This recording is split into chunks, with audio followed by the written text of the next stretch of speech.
I'm Francine Lacqua. And I'm David Merritt. And this is In the City, Bloomberg's podcast, connecting you to the stories and the voices at the heart of the City of London. And right now, we're going to be recording another bonus episode. So much news coming thick and fast. We just had to tackle this subject today. There are huge moves happening in the UK's gilt market. In fact, some are saying that market is crumbling. Yeah, could I just say that bonds are meant to be boring?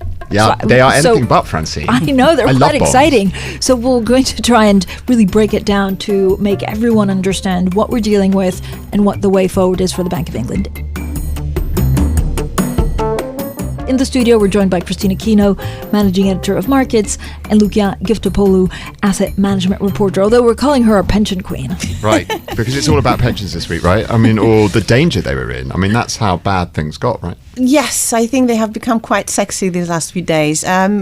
Defined benefit pension funds, which are the funds that guarantee savers a set payment when they retire, so regardless of the swings of the markets. A couple of weeks ago, they just found themselves into a death spiral where they were causing their own demise. They were facing margin calls, and as a result, they had to sell these long-dated bonds, which took the price much lower, and then they had to pay more in collateral. So they kind of got into a situation where the Bank of England had to come in and save them. So a death spiral, it was literally a death spiral, you said. So these things could have actually gone out of business. So people's actual pension savings were on the line here. Well, in a way, yes. So they use some type of derivatives to do that, and the funds that they use would have had to be liquidated. Now, whether the pension funds would become solvent is a different question, and it's not certain they would have, but they would have faced major losses. Has this ever happened in the UK before, in the pension industry? No, it hasn't. So, to my knowledge, in the last so this strategy exists for 20 years, and it's the first time that people found out this thing actually exists. Yeah, but this, I mean, the point is that we had 48 hours of complete chaos in gilts, but this should be low risk investing. And once again, and this is usually how crises start, once again, it's slow risk investing, these strategies that are anything but low risk. So what did we get wrong? I think that these were meant to, they worked very well in a kind of low rate environment where there were not wild market moves. But once they started, they couldn't control it because they hadn't faced it before. Some consultants have said that the volatility just broke through this model that had worked fine for the past 20 years. And now they don't know if going forward, they can actually use this in the way it is right now. I'm just dialing it back a bit here, maybe bring you in, Kristine, just where this all began with, we've got a new government in Britain, new Chancellor of the Exchequer, what they're calling their pro-growth agenda. They announced a huge slew of tax cuts. It freaked out the markets, but the place it freaked them out most was in the government bond market or the gilt market, wasn't it? Can you explain a little bit to us more broadly why that happened and how do we get to this point where actually everyone's pensions are under threat? Well, Dave, I think what we saw in bond markets is essentially investors going up in arms over the UK's fiscal plan. They're calling it a pro-growth plan, but what they're really doing is spending more, cutting taxes, and doing it in such a way where it's going to be unfunded, i.e. they're going to have to increase the amount that they're going to be borrowing from public markets over the next few years. Now, they justified this, didn't they? Sorry to interrupt, but they said, look, the market can take more borrowing. They said Britain's got one of the lowest debt to GDP ratios of the G7. You know what, we can afford to borrow a bit more, but they got that wrong, right? Yeah, because I think the other side of this, so that's one side of it, right, is the fiscal approach. And this is what the UK plans to do. And yes, maybe in a vacuum, you would think that the government, or rather the bond market in the UK, has the capacity to absorb more debt.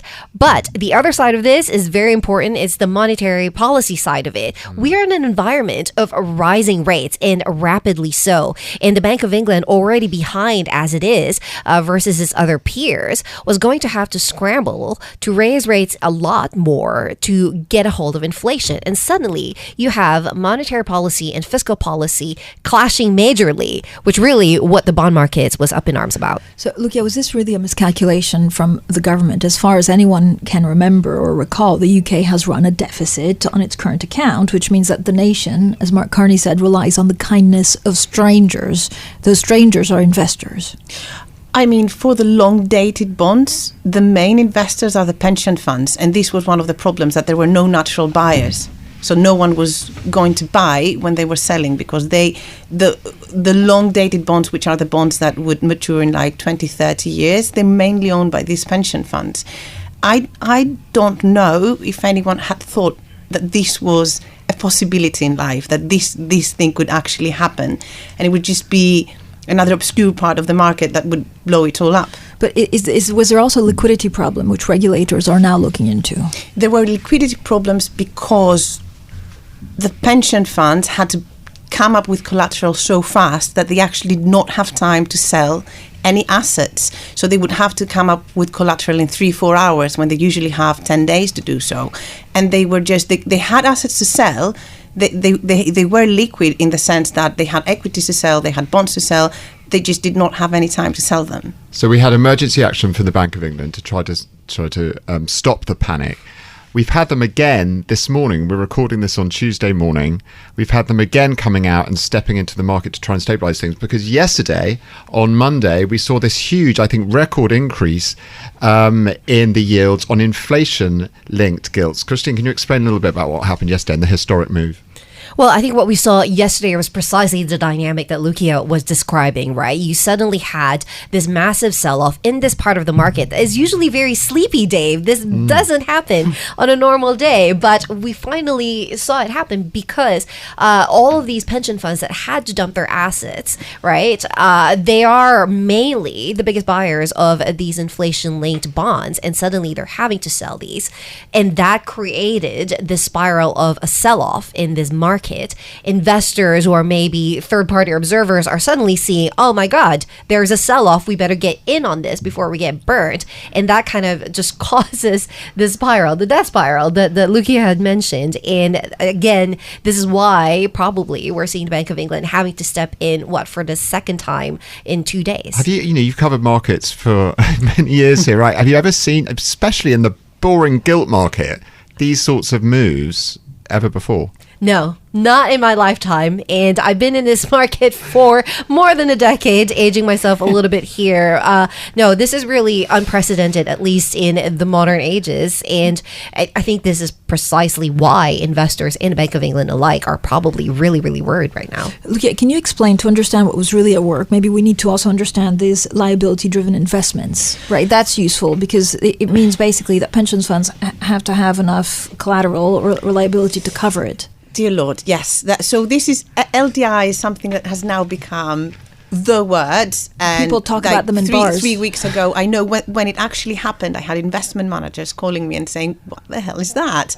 They were Googling explainers to try and understand, and then they were trying to kind of explain it to me. But we have the explainer on the podcast. We do Here now, we are. yes. So basically, this is a type of derivative trade that pension funds use to match their liabilities and their assets. So they have more money to invest in growth assets.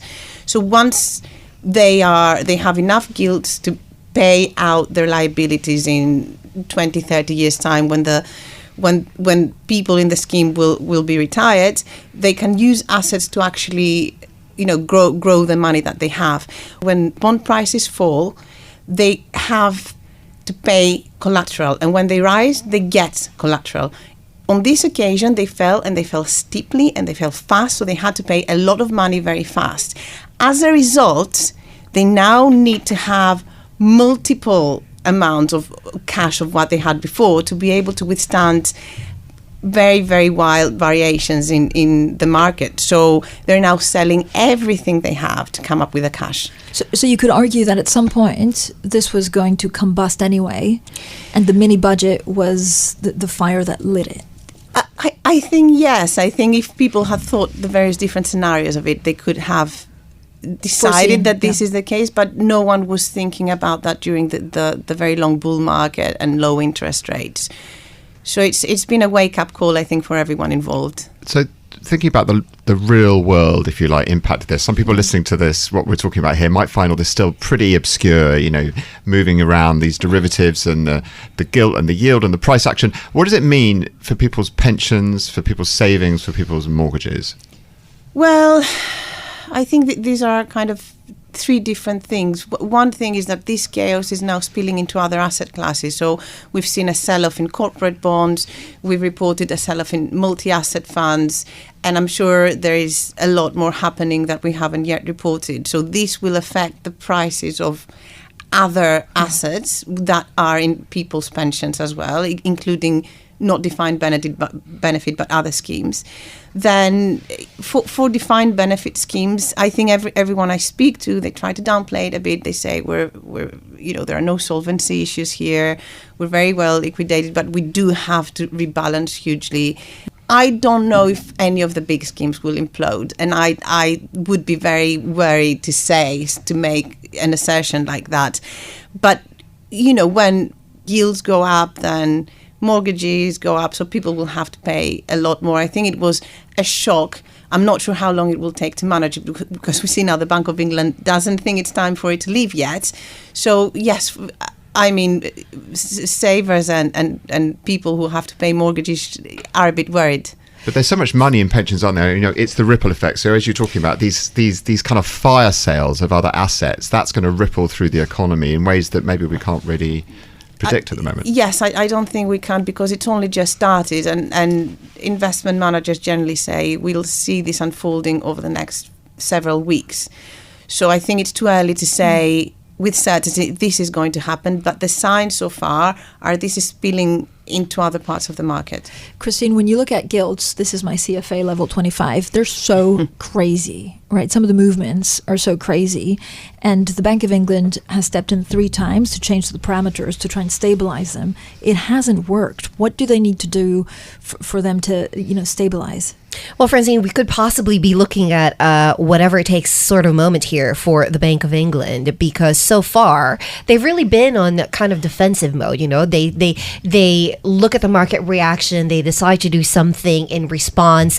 The market doesn't really respond all that well, or at least the way that the Bank of England intended, and then that necessitates even more action from the bank. I think what markets are really looking for is really decisive action. They may be looking for something more broad and longer term. But so do they need to persist with the backstop for, much longer than actually the end of this week, possibly into that November the 3rd Bank of England decision, where we could see a steep interest rate hike? That's certainly one of the initial steps that we're hearing from investors that could potentially calm the market, extending the length of this backstop from the current end date, which is meant to be this week. But then also, I think this goes back to the very heart of the trajectory of Bank of England policy itself. And we were talking about a bank that is meant to be tightening policy. They're meant to be raising rates. They're meant to be embarking on that quantitative tightening process, or that process of rolling off bonds from its balance sheet after such a long time of buying them. That might all be thrown into question because of the extent and the speed of what we've seen in terms of the market meltdown and the very real implications that it has for the pensions industry. Yeah, it's been the quantitative confusion, it's been called, right? They were supposed to be ending quantitative easing with quantitative tightening, and then suddenly they're going back to easing again. And there really is a credibility problem here, isn't there? It's interesting, you say we need a whatever it takes moment, right? That's Mario Draghi. And of course, the last time, if you look at your WB function on your Bloomberg terminal, last time you see those sort of bond moves for government bonds across Europe. WB for world bonds. For world bonds, thank you very much, on your nearest Bloomberg terminal. That was back in the debt crisis in Europe, right? When Mario Draghi had to step up and say, I will do whatever it takes to save the euro. Can you see Andrew Bailey coming out to the steps of the Bank of England and making some sort of declaration? Well, that's certainly the hope. We don't know if that will actually happen.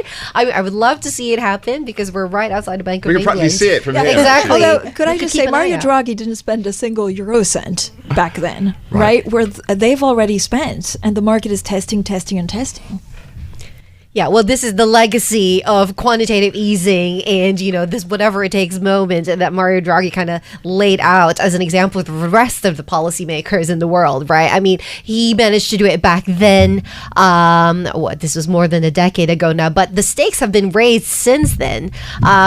Probably because we have been so used to such a long time of really low rates, really easy monetary policy, very supportive central banks. But that is all getting behind us now.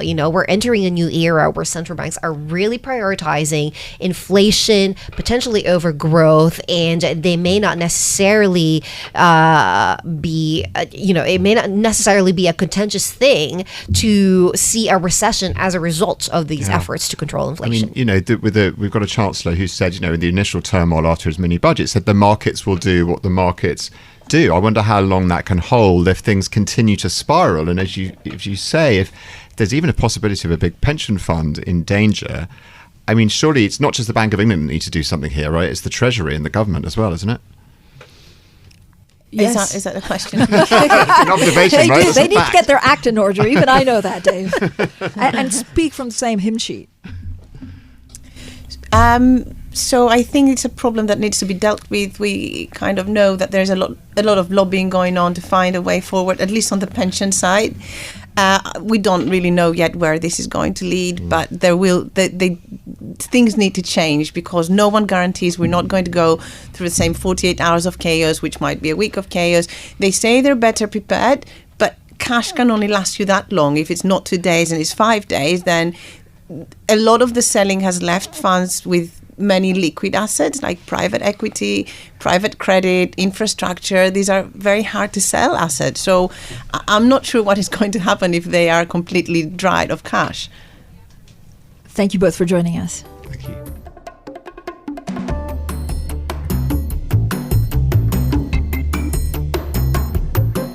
Thanks for listening to this week's bonus episode of In the City, and we will be back later in the week. But in the meantime, if you like our show, please head on over to Apple Podcasts or wherever you listen to podcasts, rate, review, and subscribe. And also definitely sign up for our newsletter, The Readout with Allegra Stratton, on bloomberg.com/newsletters, or check out the show notes for a link. This episode was hosted by me, Francine Lacqua. And me, David Merritt. It was produced by Summer Sadi. And special thanks to Kristine Aquino and Loukia Gyftopoulou.